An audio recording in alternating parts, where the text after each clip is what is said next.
Hi everybody, so I have a few updates to give you.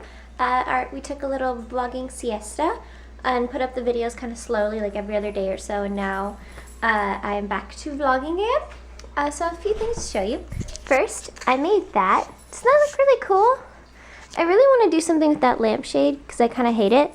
But I feel like since that's so interesting, if I do something interesting to the lampshade, I'll just look tacky.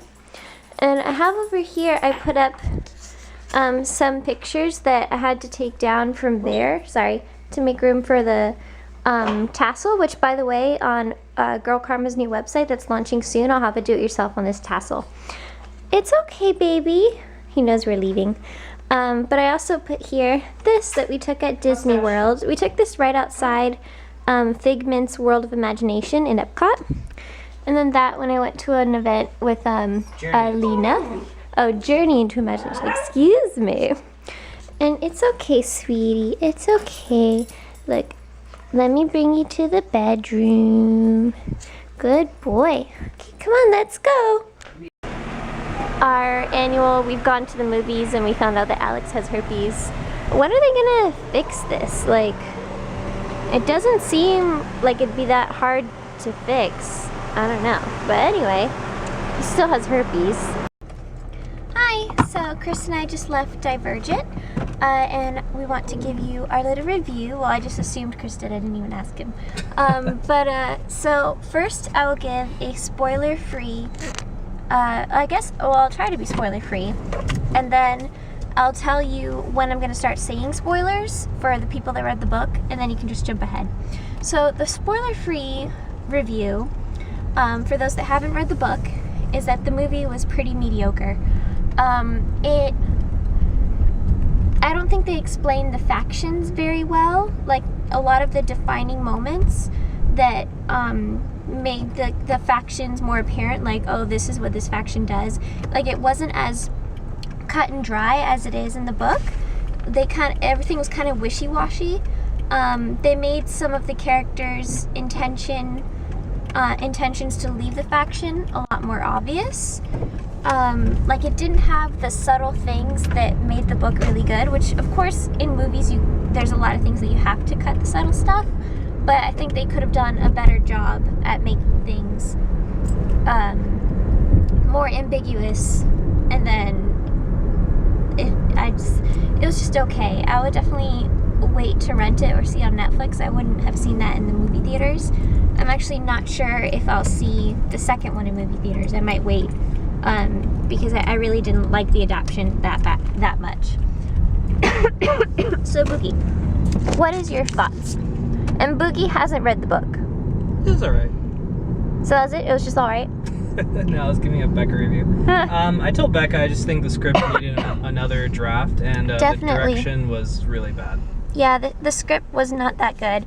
Oh, I do want to say one thing that's kind of a little bit off topic. Man, I hope you guys haven't encountered this problem, but for some reason we keep getting these like complete assholes that spoil like future novels ahead of what we've seen. I'm not gonna say with a spoiler. I mean, I personally don't care because I went to take Becca to go see this movie. Take my little book out.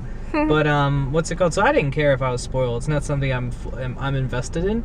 But I told Becca, man, I'm really glad you read all 3 or whatever, because because when we were leaving, someone was like, "This happens." Hey, in the 3rd book, da da, and they said what the spoiler was. They didn't actually sound like they were having a epileptic seizure, but yeah. So I think that's really rude, and it happened in Hunger Games as well. So it keeps happening. They're like, in the last one, Katniss is played by Jennifer Lawrence. Like, you know, they keep revealing like things about the characters and stuff like that. So again, I didn't care. I mean, well, I think Hunger Games kind of like, I was a little bit upset because the second one was actually a really good movie. Yeah, it was really good. And so like, I was like, man, that's kind of a buzzkill. But whatever. I was telling Becca though, I will fucking lose it if we go see Star Wars and they're like right before the movie, guys, I read the script and Darth Vader comes back. It's true. I will really get mad. When it's something I care about, I will get upset. Yeah. But yeah, I don't get it. I don't know why people do that. You should like ban people from movie theaters for doing that. That's like colossally messed up.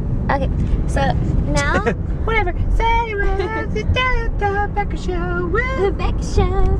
Well, because now I wanted to talk about spoilers. And I already told Chris all the things that I didn't like that were from the book that they didn't put in the. Anyway, You should so warn people. Be like, a few. spoilers! Yeah, that's what I'm saying. So jump forward a few minutes if you haven't read the books. Can you just say spoilers? Spoilers. Okay, I'm happy. Okay, so they completely ruined the death of Triss's parents.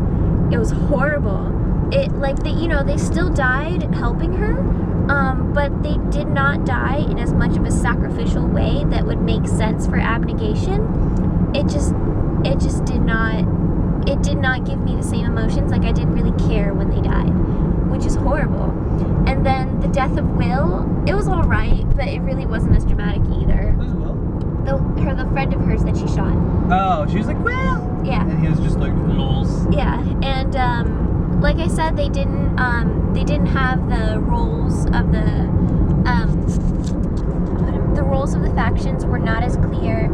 Abnegation didn't seem as selfless. Other things, and they kind of just like ignored Amity, like they just mentioned them like twice. And what else was I gonna say? Oh, Triss's confliction with which faction she should join. They just pretty much from the beginning was like she belongs in Dauntless.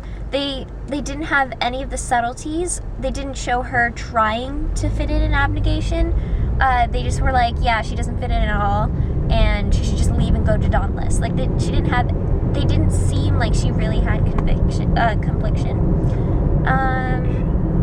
What else was I going to say that was a spoiler? Oh, the end. They totally like rewrote the ending, basically. I mean, they did still leave on the train, but it wasn't clear where they were going. They didn't really talk to anyone. And what was I going to say?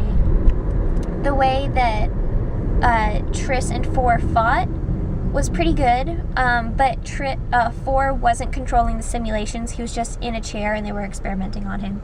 So he doesn't have that guilt for being part of the simulations. So I'm not sure what they're going to do with that thing in Candor in the next book, where like people are like wondering if he was in on it or not. I don't know how they're going to do it because it looks like he wasn't in on it at all. So anyway, that's my thoughts. Now this is the end of the spoilers. No more spoilers.